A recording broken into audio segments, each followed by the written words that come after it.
All right. Hello and welcome. Welcome to the third in our Thrive and Prosper series. My name is John Golden from Sales Pop Online Sales Magazine and Pipeliner CRM. So today we're continuing with our education theme. As this is such a critical subject area, and I think everybody would agree with that, we're going through so many changes, both on the education side and in the work side. So we've assembled 6 experts, business and education experts from high third level education and business, who are going to talk, and they're in 2 groups of 3. So there's going to be the first group for 30 minutes, second group for 30 minutes. And as I said, we're going to talk about the rise of the virtual age in education and work. So you can get involved. Please share the live link from YouTube with your friends and colleagues. Also, please ask questions and chat and comment in the chat area. And if you want to tweet, please tweet using the hashtag Thrive and Prosper. Okay. So to get proceedings kicked off today, I would like to ask Pipeliner CRM CEO Nicholas Kimla to say a few words. Yes, good morning from my side from sunny California. As you probably immediately in the first words even realize, I'm not from the US, originally from this beautiful city, Vienna in Austria, and moved over many years, almost 10 years right now living in the States. I have not the same accent as our former governor, or I will be back, Arnold Schwarzenegger, but we are definitely from the same country. To kick that off, and thanks again for our distinguished speakers for today, I was thinking what's happening really around the world, and getting up this morning and really seeing that my son is at home and everything has changed as for all of us. I had made the decision in all of the couple of months, and I think all of us, what we have to do is to see the class always half empty, no, half full. And I think that is a decision that you have to make. And I want to quickly read some 2 quotes. One of them is from Angela Merkel, the German chancellor. She was speaking in Davos a couple months ago. And she said, the interesting thing is, she said, the transformation of this gigantic historical proportion, the entire way of doing business and life that we have got is will be abandoned in the next 30 years. At that time, she was not knowing there was a pandemic coming. And another quote I want to go with Fredwood Malik, who is more or less the follower of Peter Drucker, a very famous guy in Europe. And he said in his book, and this is 10 years ago, when he was writing about strategy, navigating to the new world. And he said, as a result of the current transformation, keep in mind, this is 10 years ago, as a result of the current transformation of society, we will see fundamental changes in almost everything that we do, and also how we do it and why we do it. In some way, even who we are will change. We will produce, consume, transport, distribute, and finance in a total new way. We will also change the way we communicate, teach, and learn. I think that is what we are talking today. And I am super excited that this is a follow-up of the last session we had a couple of weeks ago, because we feel, especially from Pipeline, education is the core of everything of the future. And thank you for participating. And we are super excited about this event. Thanks, John. Back to you. Yeah, thanks, Nicholas. Okay, so let's get straight into it. And the first question I'd like to ask is from Amy Edmondson, who's the Novartis Professor of Leadership and Management at the Harvard Business School. So Amy, you wrote a book, The Fearless Organization, where you talked about the need to create psychological safety in order to allow for candid discussion and exploration of ideas in the workplace. How does education need to adapt to prepare students for this kind of workplace? It's such an important question, and it really connects nicely to Angela Merkel's great quote. We are indeed in for and in the process of discovering a very different world, and education, of course, has to keep up to to prepare students to participate in this very different world. And by different, I mean, we're no longer in the industrial era where obedience and keeping your head down were prized above all in the workplace. And today, clearly, in the knowledge economy, we need people who are comfortable with knowledge, with exploring. So education in general needs to de-emphasize right answers and teach good scientific process, inquiry, hypothesis testing, creative approaches to data generation. So we need to de-emphasize obedience and emphasize curiosity. We need to help young and the not so young in school systems learn how to take risks and learn fast. It's about teaching the skills, the processes, and the mindset of exploration and knowing how to think about a problem in new ways and knowing where to begin to look for the kinds of data or the kinds of tests that will help develop that area further. Also, so I could go on about that, but let me also just identify a second category. I think it is absolutely crucial that schools begin to do a better job of teaching interpersonal skills, not just analytic skills. And you mentioned my book, The Fearless Organization. I think we need to help create fearless classrooms where students know that their ideas matter, that their voices matter, that if they get it wrong, that is merely an opportunity to learn fast. This is this very crucial aspect of having the right mindset for learning, where rather than the right mindset for performing, it becomes an absolutely crucial attribute of a curriculum that will prepare students for the workplace of tomorrow. We have had school systems for a very long time that have essentially rewarded getting the right answer, not taking risks, and not also collaborating and working well with others.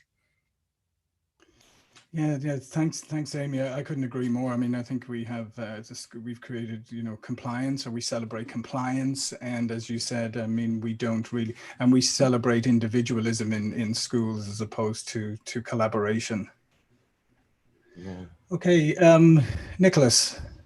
Yes, I have a question for Jeff Tanner. I had the privilege many years ago to get to know him already at the Baylor University. He's right now the dean of the Old Dominion University, and I'm happy he joins us today. I have a question for you, Jeff, because that is really coming practical about what kind of collaboration programs are already existing with universities and private companies to understand better and to deliver this kind of knowledge that really students need, the skills, are for the future, and they are so fast changing. I can speak in my industry. This would be an own topic. What do you say? I think, first of all, I'd like to spend about an hour and a half just talking about what Amy produced, because that's fabulous.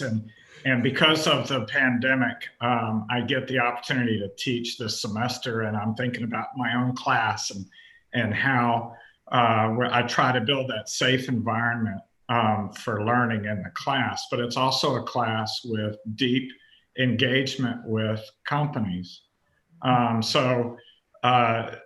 In this class, students have to work with a real company and develop a case that then the rest of the class has to solve. And so you can imagine the communication challenges and the fact that these are things they've never done before, and you have to create that safe environment. There's higher education, at least in business schools, there's been a long history of engagement between the institution and corporations, and Harvard in particular has just been a leader in that for a very long time. I will tell you, when I got to Old Dominion, I spent the first 100 days meeting over 300 business and government leaders in our region, and they didn't know how to interact with a business school. I asked them, what can we do for you? And their first answer was, interns, maybe. And so, you know, I think there's definitely been an experience and tradition in higher business education to interact with companies, but it's been with a select few. And Nicholas, your company is unique in that regard. There are very few that really understand the value, and that it's not something you do because it's nice to do, but you do it because the company benefits, the students benefit. There's a whole lot of things like time to value that are shortened when you do hire people and that kind of thing.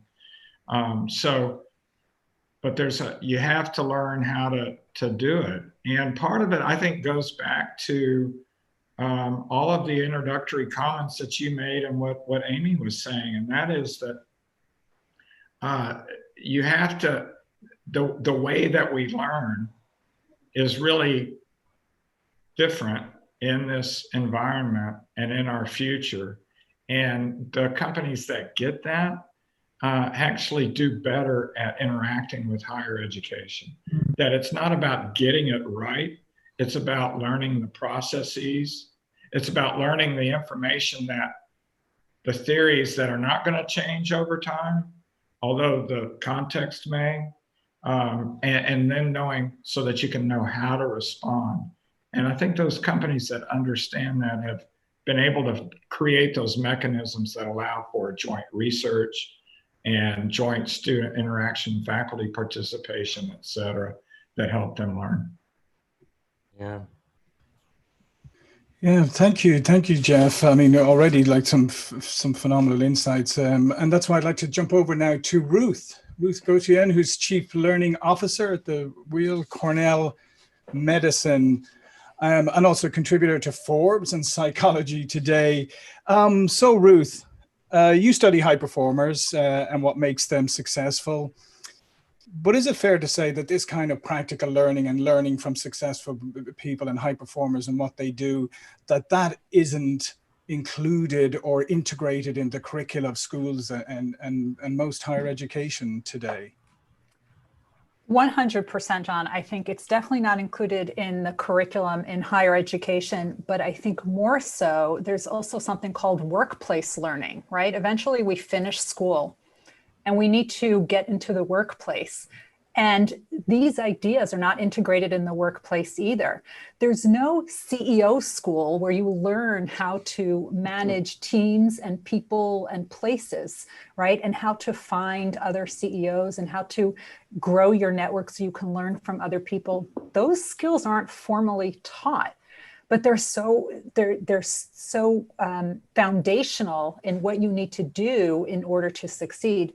So I studied business for my bachelor's and master's, but it wasn't until I got to my doctorate that I learned the application of theories. First, I learned that there's so many more theories, but the application I didn't learn until that level, till the doctoral level, which very few people get. And I think I only got that because I had gifted teachers who saw and understood that the theory is great, but nobody wants to talk theory.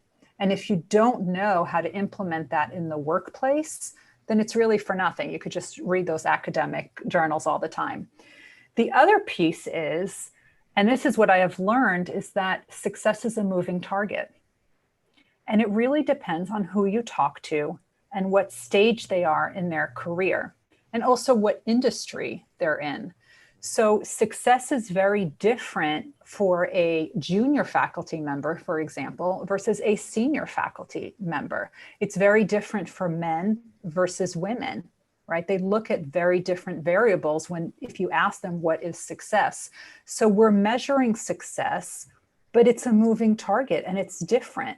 And very often we don't tell people what success looks like. So how can we train them to be successful when we haven't even identified what it is that we're looking for?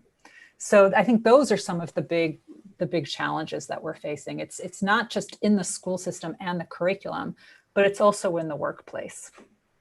Yeah, it's a fascinating point, Ruth, about the fact that we don't that we don't define what success looks like and all the different variables, because you know that old saying, if you don't know where you're going, well, any road will take you there. I would sign up immediately for the group that you spoke about, the COs. Okay, here I'm getting really close to 60. Yeah,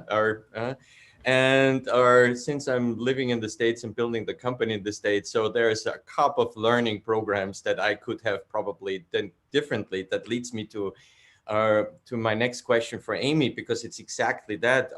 We're mid-sized companies, and small and mid-sized companies has almost no room, I can tell you, not a lot of room for failures or mistakes. Yeah, that is the beauty of bigger companies. They can do that. So we have no room for failures and mistakes in the workplace. So how can we, as these companies, really learn, and what kind of psychological safe environment we have to create that is not costing, that we don't have the money for that? Who's paying that? And not losing what is also important, the focus, because I have to focus. I give you one simple example from what we started. We have breakout rooms in our corporate meetings around the world. And we have learned immediately how to do that. And there is no room for failure, because then the meeting is over.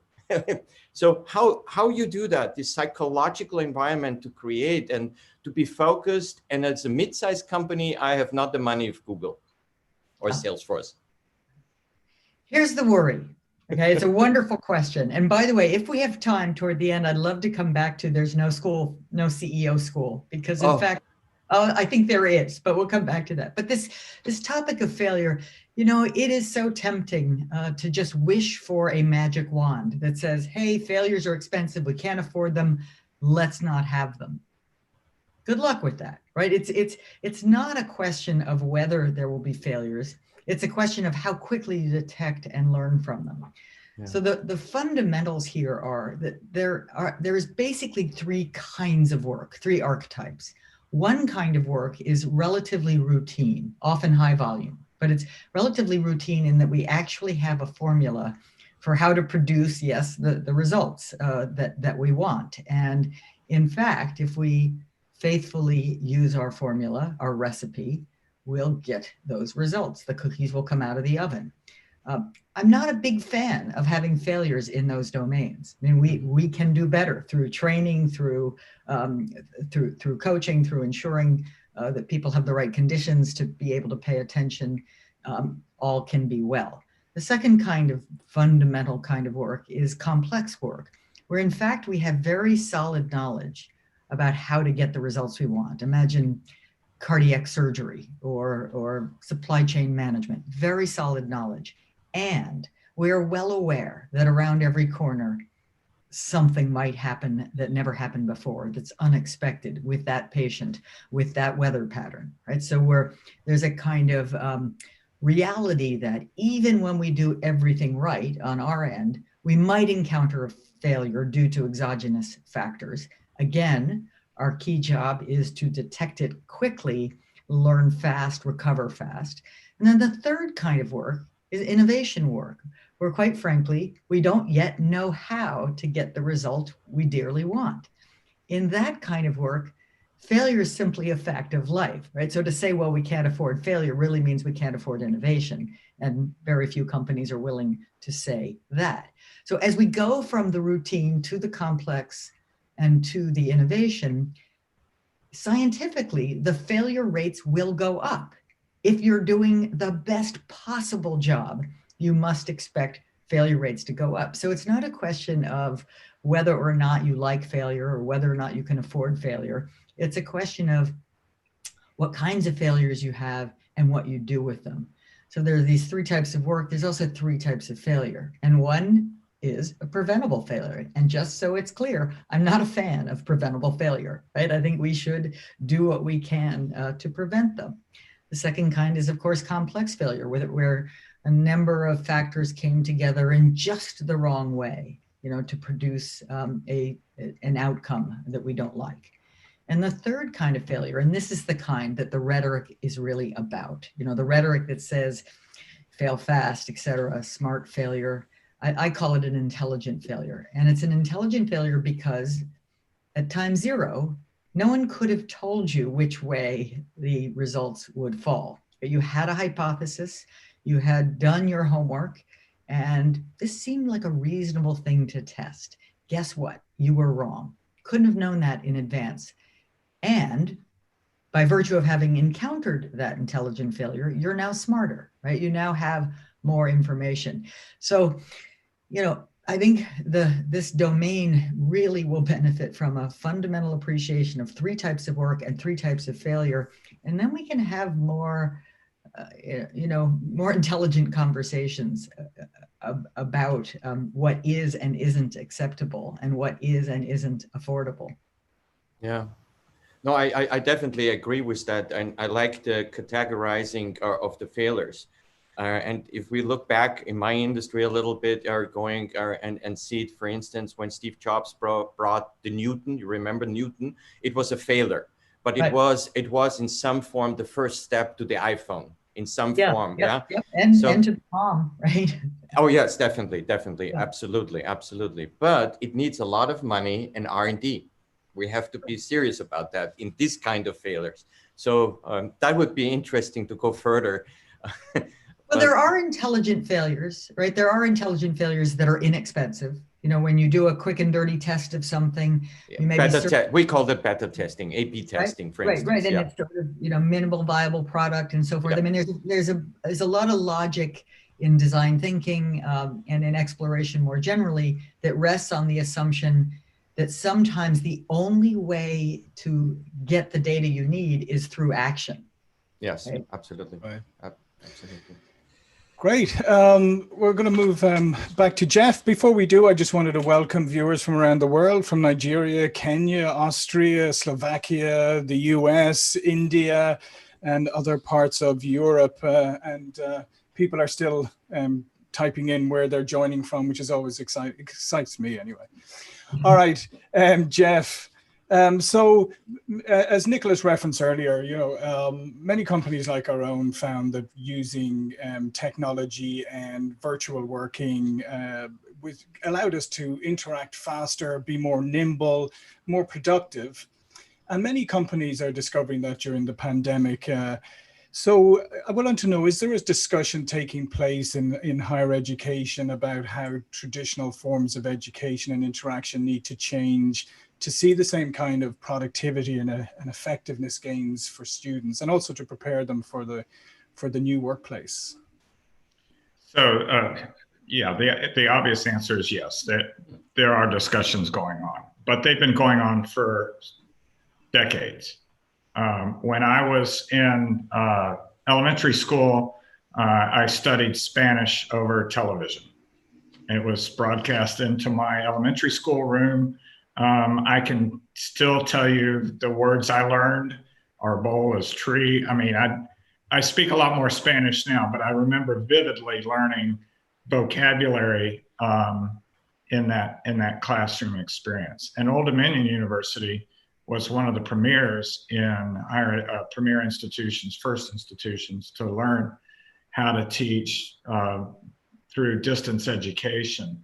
But I will tell you, in the United States, I feel like we've been behind for decades, because I've taught in India and in France and in Mexico and in Australia, and the use of technology has been ahead of us for most of my career. I come to Old Dominion and we transitioned to online education maybe 10 years ago, 12 years ago, ahead of a lot of places. And so we're, I think, further along on that curve. And what some of the lessons we've learned are that you can't do what you do in a face-to-face environment in an online environment. But what you do in an online environment will make you better in a face-to-face environment. There's a lot of sloppiness. There's a lot of noise. There's a lot of squishiness in a face-to-face environment that just, there is no room for it in an online environment or in a tech environment. I think a second thing about that is that it's also taught us that there's a difference between learning, or between education, and entertainment. And, we have learned asynchronously for a long time. Amy has written, I mean, all of us here, we've all written books. People read books. We learn from books. We learn from television shows. That's asynchronous learning. We've done that for a very long time. But there's a difference, though, between entertainment and education. And that is something that we're still mastering as educators. We know that we need to have some entertainment to hold people's attention, but there has to be that learning as well.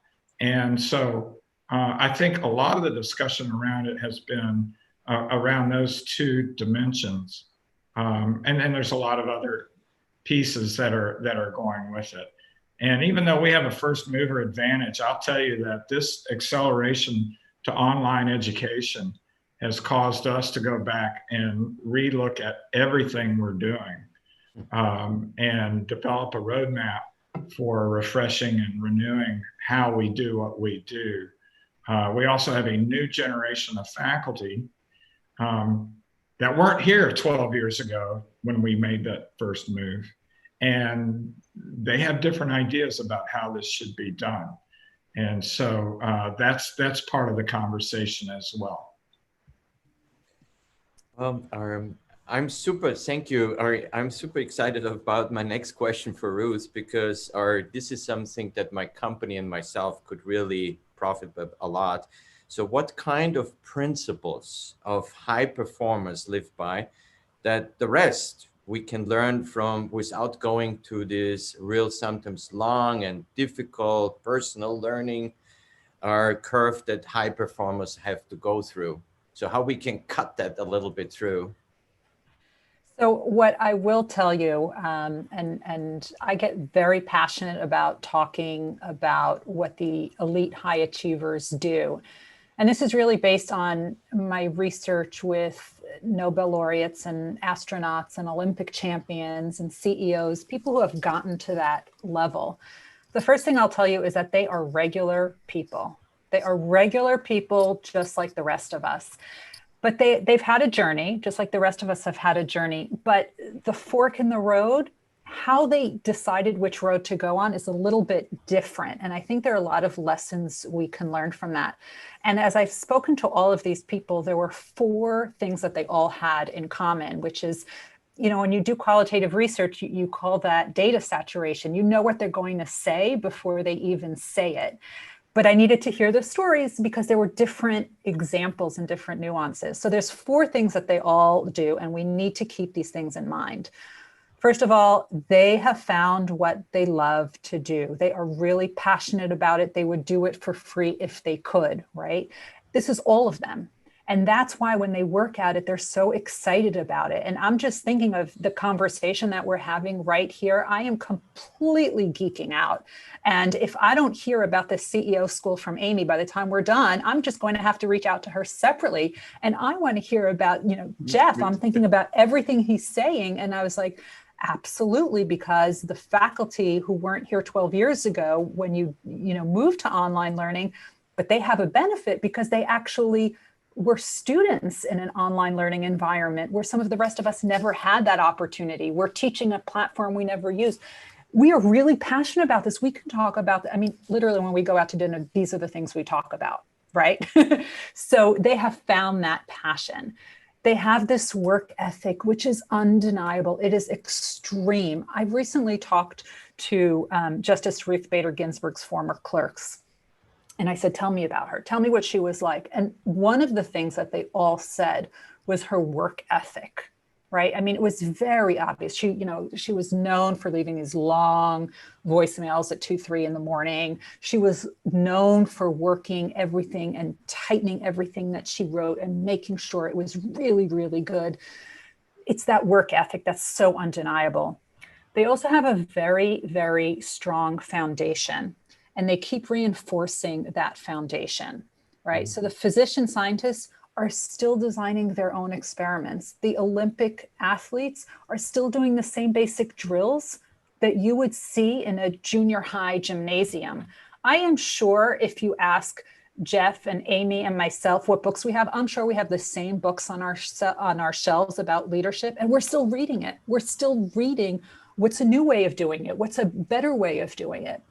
And the final thing is they learn by informal learning. So what's informal learning? Most adults, and I study adults, we don't sit in a classroom. We are learning informally, and that could be a lecture, but it could be something like this. It could be a webcast. It could be a podcast. It could be I'm going to read a book. I'm going to listen to a podcast. I'm going to talk with someone. There is that constant knowledge transfer. They constantly want to get more information because they never stop learning, right? If I ask high achievers, are you a high achiever? They'll all tell me no. Every single one says no. And in fact, I told one of them, I said, you won the Nobel. I think you're eligible. And they said, no, I don't think I'm a high achiever. And the reason they don't think they're a high achiever is because they constantly see that there's room to grow. It's very elastic. There's always something new to learn. And they will get new information from other people. And it doesn't matter who those people are. Senior to them, junior to them, at their level, within their industry, other industries. They have teams of mentors, and they're very coachable. Now, the thing is, you have to do all four of these things together. You can't just be one of those people, oh, I heard if you wake up at 5 o'clock in the morning, then, you'll be a high achiever. Or if you, read 5 hours or 8 hours a day, you'll be a high achiever. That's throwing spaghetti at the wall, hoping something will stick. There are these different traits that you have to do together in order to optimize your success. So that's what it is. Fantastic. No, that's absolutely fantastic, Ruth. Thank you. That's really, really good. And this brings us to the end of the first group. But before we go, we have to obviously ask Amy about the CEO School quickly before we move on to the next group. So, Amy, in a couple of short seconds, can you give us what that's all about? I loved Ruth's comments and absolutely concur with everything you said. I just want to say I teach a course at Harvard Business School, and many of our courses have this element that's called Becoming a General Manager, which is really HBS speak for becoming a CEO, small or large. And we teach the very things that you talked about, really how do you see the big picture? How do you leverage the team? How do you understand group dynamics? How do you have enough emotional intelligence and analytic intelligence to make messy decisions in the face of uncertainty? Of course, we do this through many case studies and other kinds of exercises. So it's really designed to hone the types of skills that all three of us have been talking about. Yeah, listen, thank you. And listen, thank you to Amy, Jeff, and Ruth. That was, there's so much in that it's great that this is going to be on replay so we can unpack over time all the different things that were said today. We're now going to switch over to the second group. And while we switch over, it's going to be a little word from our sponsor, Pipeliner. So we're going to just show a short video while we switch over the groups.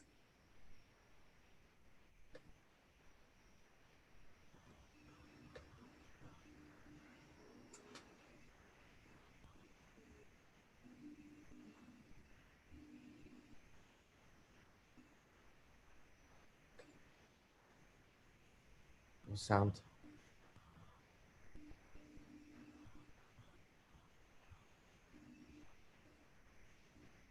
John?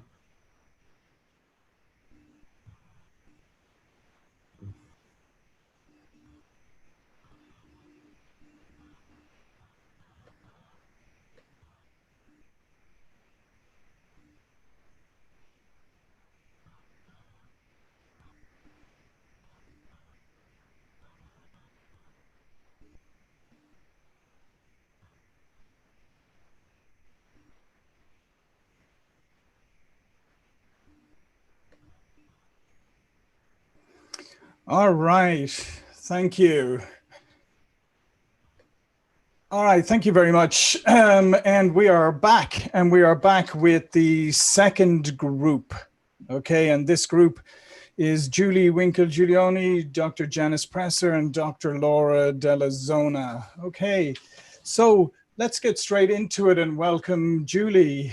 How are you doing today? I'm terrific. Thanks, John. And thanks for inviting me. I got to tell you, I just feel like such a fangirl in the presence of these speakers that you've convened. Okay, thank you. Yeah. Well, listen, you wrote the book on employee development called Help Them Grow or Watch Them Go. And given the acceleration of like virtual working and the fact that more people choose to live where they want rather than have it dictated by where a company's physical location is, how do companies integrate and attract top talent given that the talent's needs are changing so much? Yeah, that's a great question, and one that all organizations are grappling with. I know for myself, it's a really personal question as well. My son, who works for Facebook, and his wife, who works for a technology company, decided early on during the pandemic that they didn't need to pay Bay Area rents and relocated to Indiana. And they can both do their jobs very well, thank you very much, at a distance. And, there's greater competition now because those folks who are in Indiana and don't want to move to the Bay Area are also capable of doing those jobs at a distance. So it really is introducing, additional competition for top talent for organizations. But the truth is that's not all that much different than how it's been forever, because your best, your brightest, they're always in demand. They are always in play.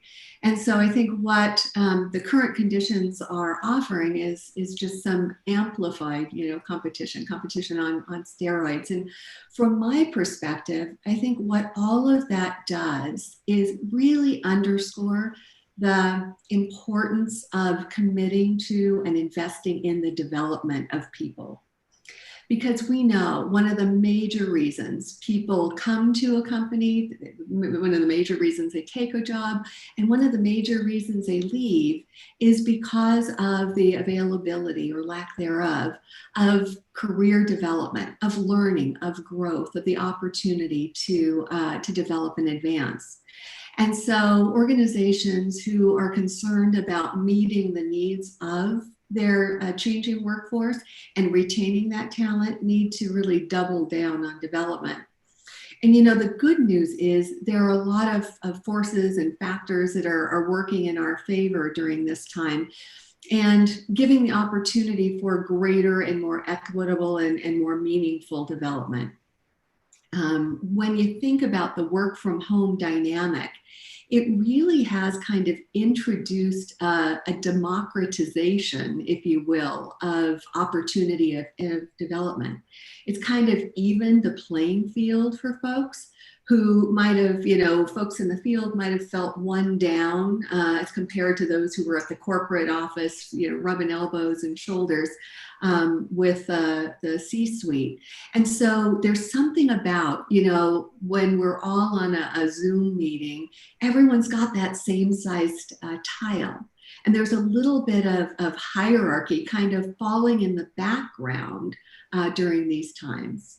And we're seeing organizations making really, I think, smart moves. I was reading about Dropbox, and they've decided to pursue a virtual first strategy, which means that everyone is virtual, and then there is periodic, coming into the office, rather than letting folks choose, so that playing field does remain even and opportunities are available to all.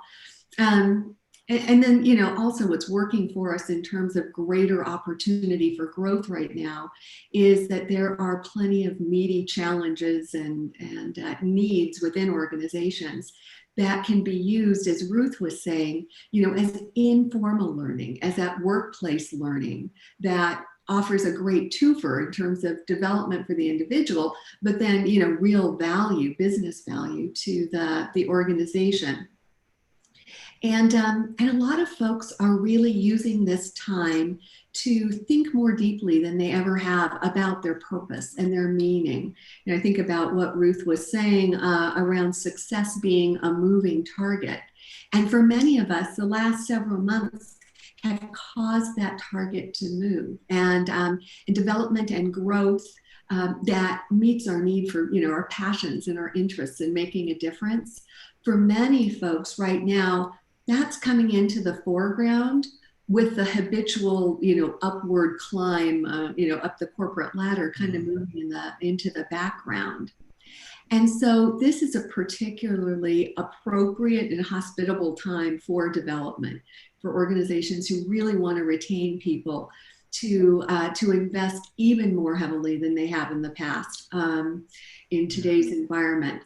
Because we know, despite the challenges, despite being pulled in so many directions with employees trying to manage their kids and their educations and their work all at one time, despite additional challenges within the workplace, folks still really have a deep need and a craving to grow, to feel part of this bigger picture. And I know that my research suggests that across the generational continuum, employees see career development as a job requirement, as an expectation of their bosses.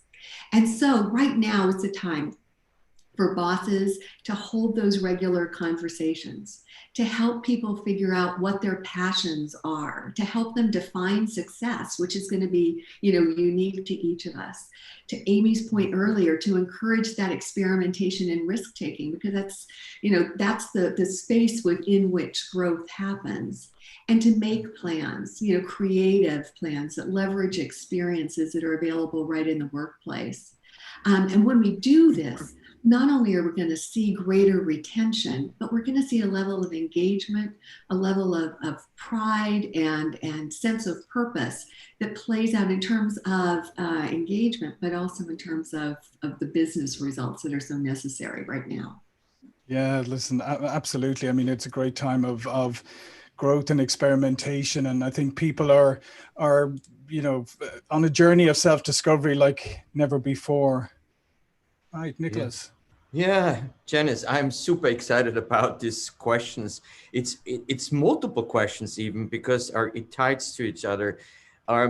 In school, and we all in the first 20 years almost of our life, we have learned to do everything by ourselves. But when you enter the workspace, we instantly have to switch gears and learn to collaborate, what we never have been trained before. What do you think also we have learned through the COVID-19 crisis, and what we have to change in our learning programs?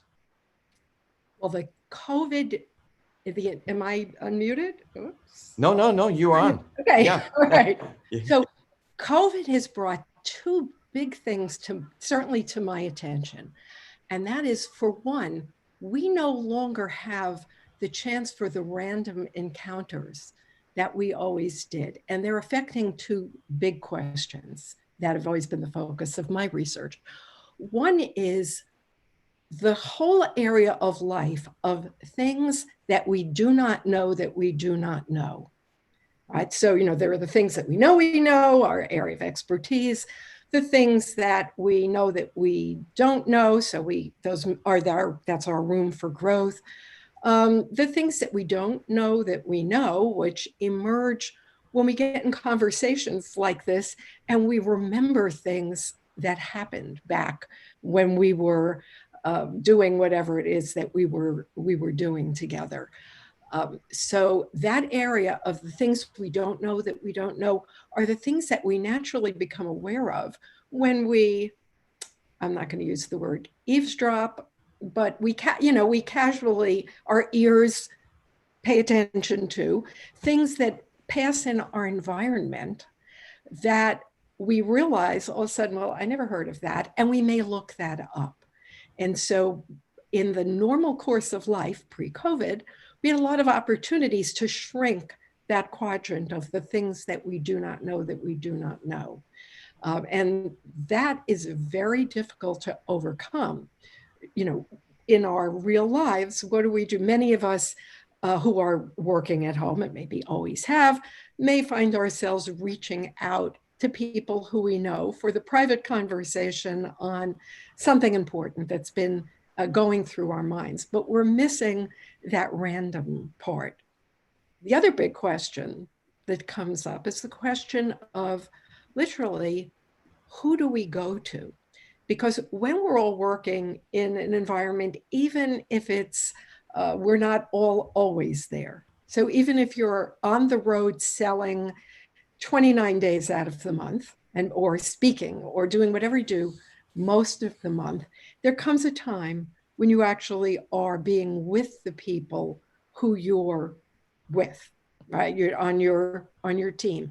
And as you do that, you learn who is the person who, not in romantic terms, but in work terms, completes you. We use that expression, you complete me. Well, most of us, our passion, as Ruth talked about, what's important, our passion really is either at the front end or the back end of something. We either love dreaming up those big ideas and, kind of strategizing how to push them off, or we like the other end, which would be kind of the first would be the executive producer, and the second would be kind of the executive director of, how are we actually going to turn that into, pull that down into the realm of reality. And when we miss that, the way we naturally would pick it up, it's difficult to identify who would we need in our field of potential people to do that with us. Yeah, listen, thanks to Dr. Janice, who is the originator of teaming science, and you can tell by what she's talking about here that teaming is something very dear to her heart.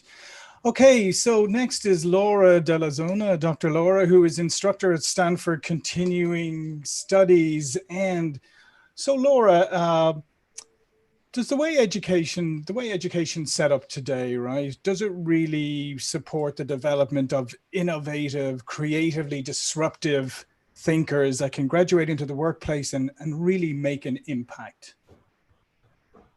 Yeah, thanks, John. First, I want to refer back to the framework that Amy so precisely laid out, is that the future of work is quite different from the demands, the challenges, the opportunities of the past. And so the view that I take is that we need to think of and this is what I take with everything, where are we trying to go? What are we trying to solve for? What are the opportunities and the opportunities that we don't know, as was already spoken to in a bit, and then to deconstruct and reverse engineer that. So that's the approach that I believe we need to take in education, is to not just add on to the house, but to rethink the floor plan.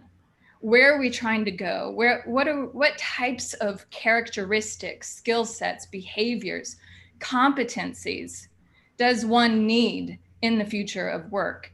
And then to create a system, procedures, and a structure that supports the emergence and the growing of those capacities. For example, we know that we need, as Amy points out so beautifully, is that we need diversity of thought and those risk-taking behaviors in order to ignite innovation. That's the juice. Those are when we distill it down, those are the action components from which innovation emerges. So we need to have an education system that promotes and teaches how to source and ignite that diversity of thought and risk-taking. Two, we know that we need to focus not on predictable outcomes, because that's a thing of the past in the industrial era, but instead we now live in this VUCA world. VUCA is this term that was once used, back in military terms, that things are volatile. It's a world of uncertainty, of complexity and ambiguity. We see that more now in 2020 has lopped us aside the head, that this is our reality. And there are new demands and therefore skill sets that are needed. So how does one become more agile, flexible in their responses? How do we make sound decisions and focus on process rather than outcome that is never going to be achievable and predictable? So there's a requirement for collaboration, for breaking down those silos, for sourcing learning. As Ruth was saying, is that performance, the stellar performance comes about informal learning. But how do you go about gathering and sourcing information? We see that in our information streams, we're becoming more and more siloed.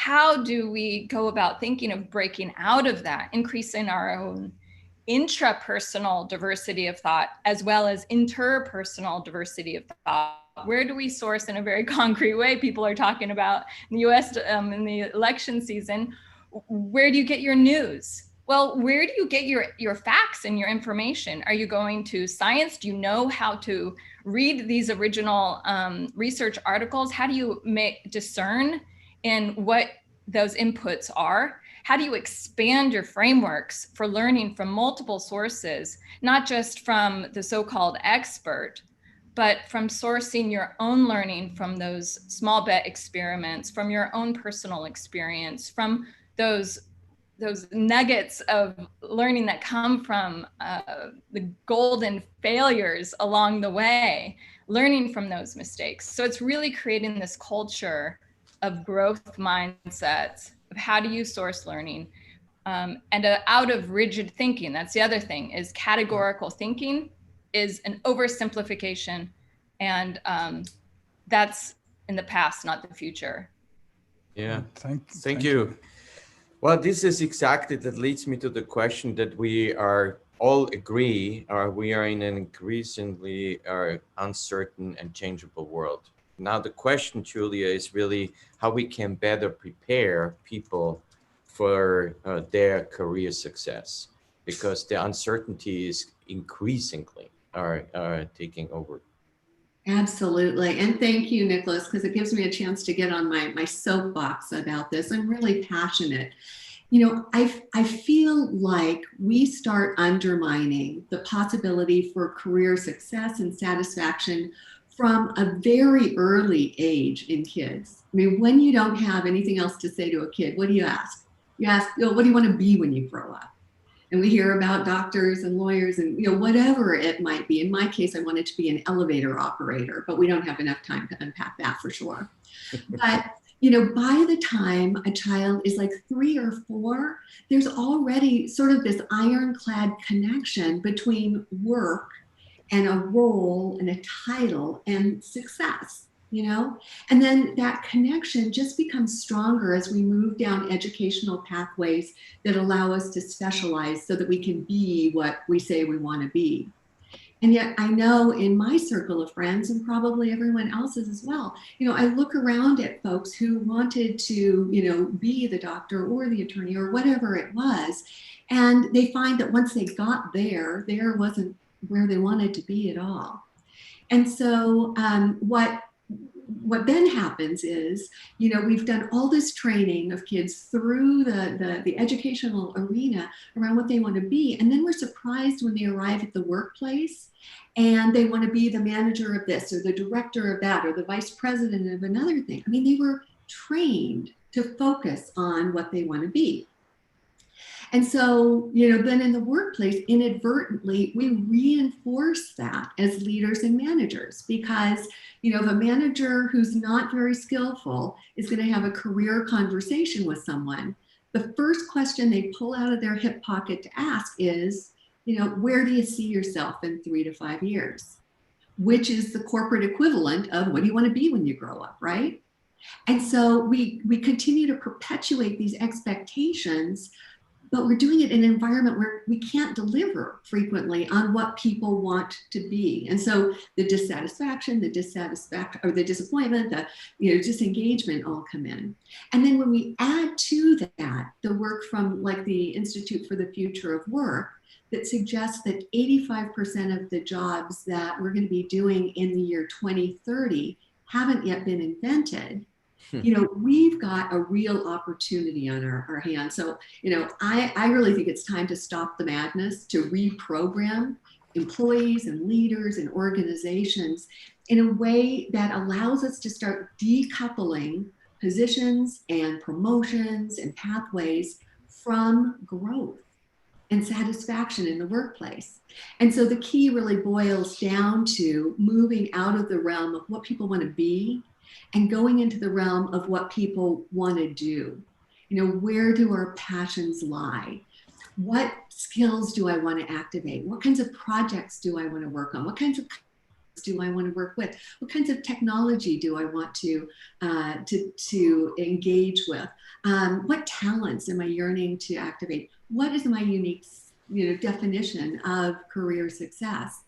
And when we do that, not only are we going to better prepare people for, this incredibly changeable world, but we're going to stop pigeonholing folks. We're going to give folks a chance to find expression for those passions and interests that they really have. And there's going to be a lot more opportunity for growth in what, I'm increasingly believing isn't going to be a new normal or a next normal. I mean, it's a never normal that we need to be preparing these folks for. Yeah, I love that comment, the never normal. And I like the idea that the jobs haven't been created yet, that'll be there in 2030. So maybe I'll find something I'm good at eventually, which would be nice. Quick shout out to Canada and Zambia as well, who's online.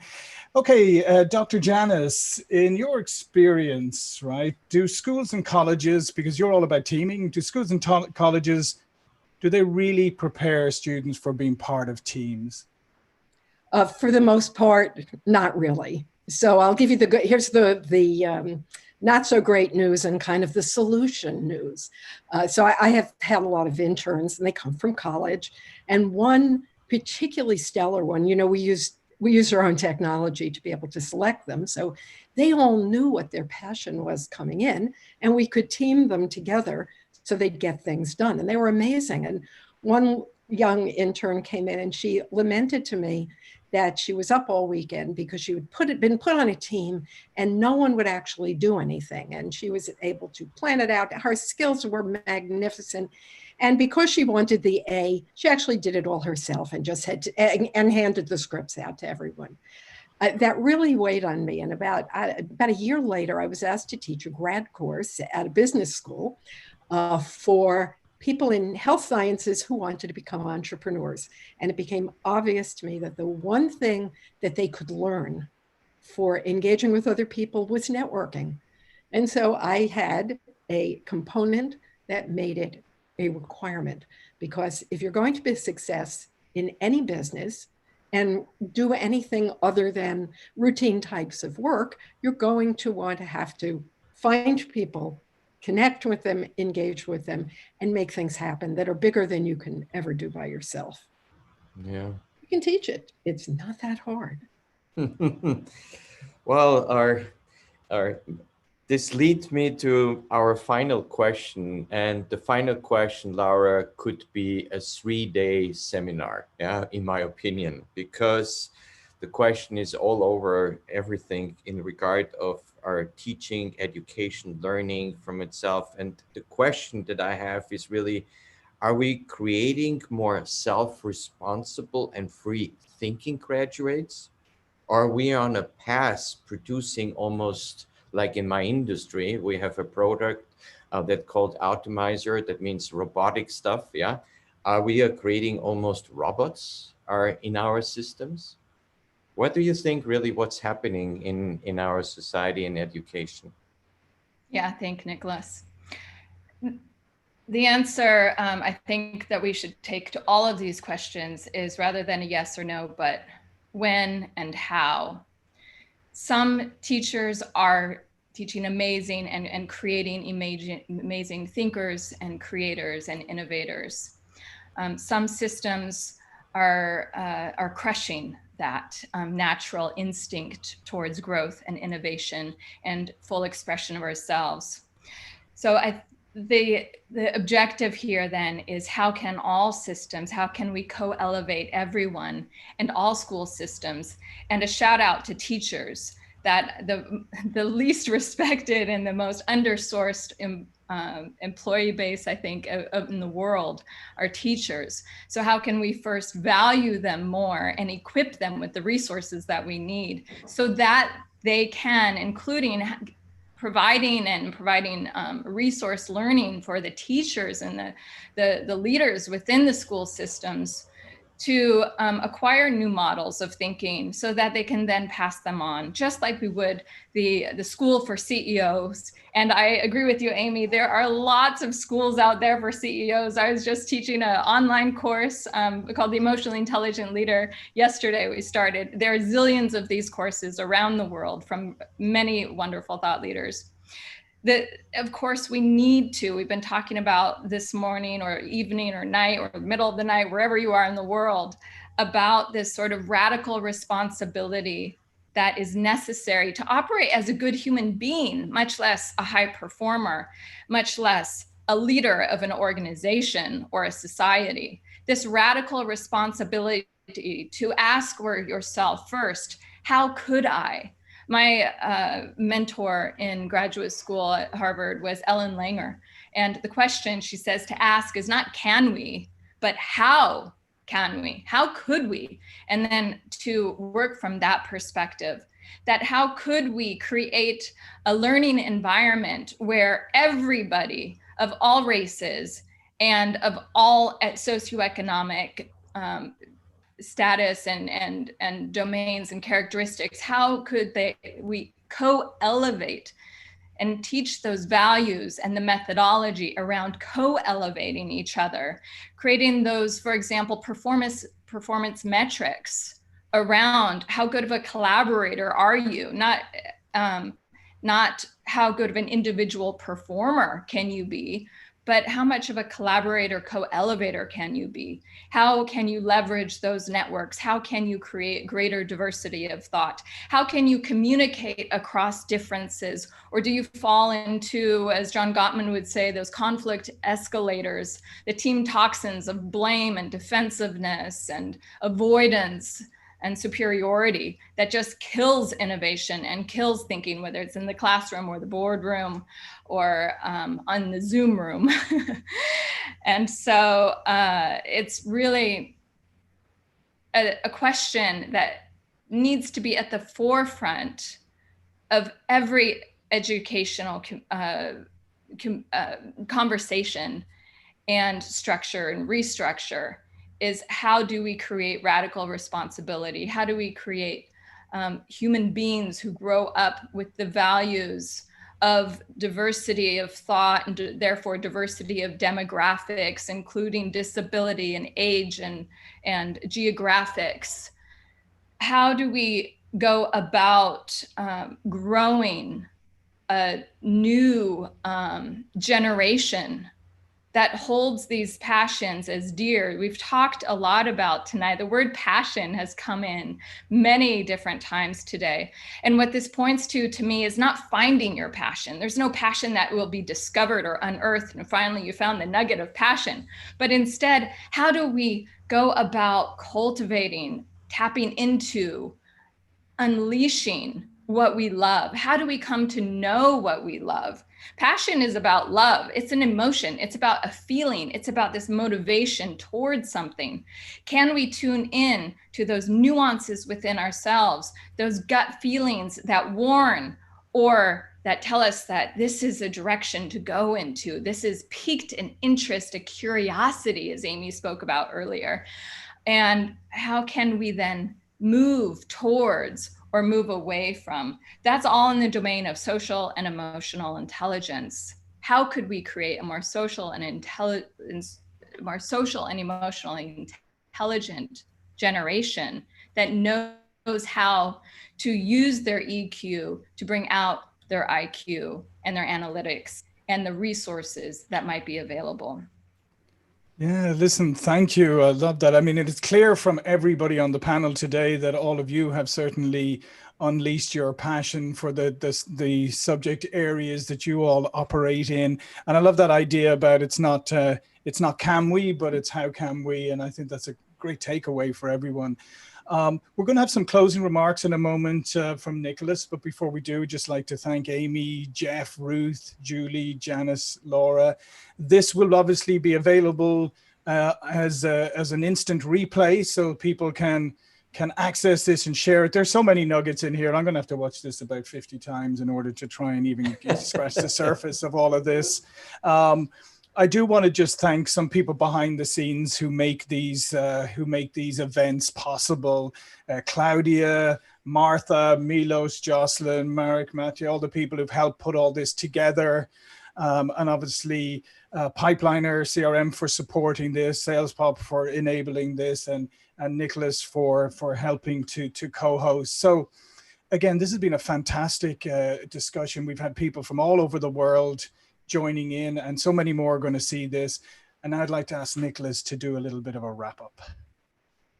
Yes, so thank you again from my side about this unbelievable hour that we had right now. And it forces that it's the genetic code of Pipeliner that is always coming through, because we strongly believe that we are not creating robots. We believe we are creating critical thinkers, especially in the sales area where we are focusing.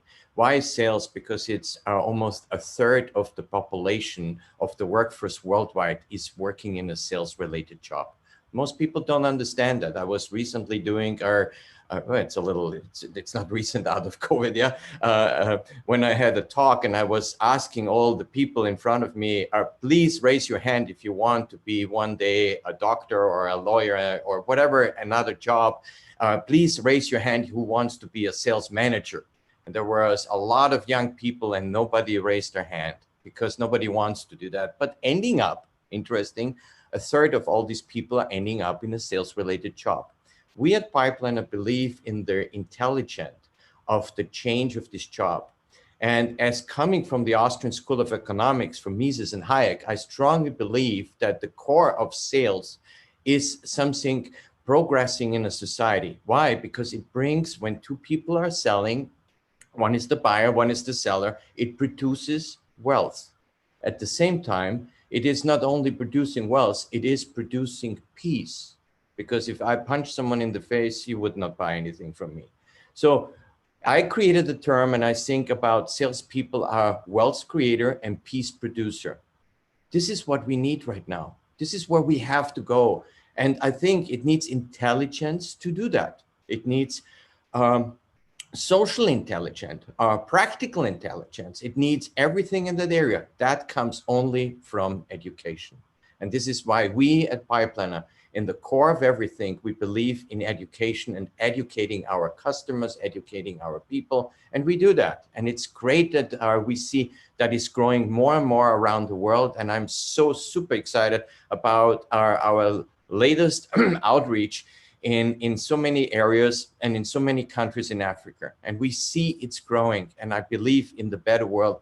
I believe the glass is not half empty, it's half full. And we have to have, even in this crisis, a positive mindset.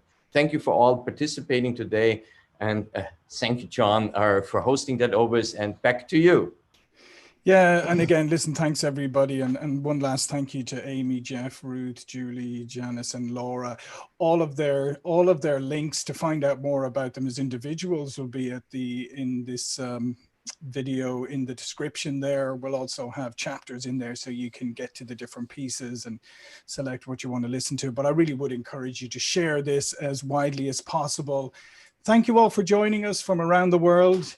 So my name is John Golden, from Nicholas as well, Pipeliner CRM and SalesPop. Thank you for joining us, and we'll see you for another in the Thrive and Prosper series.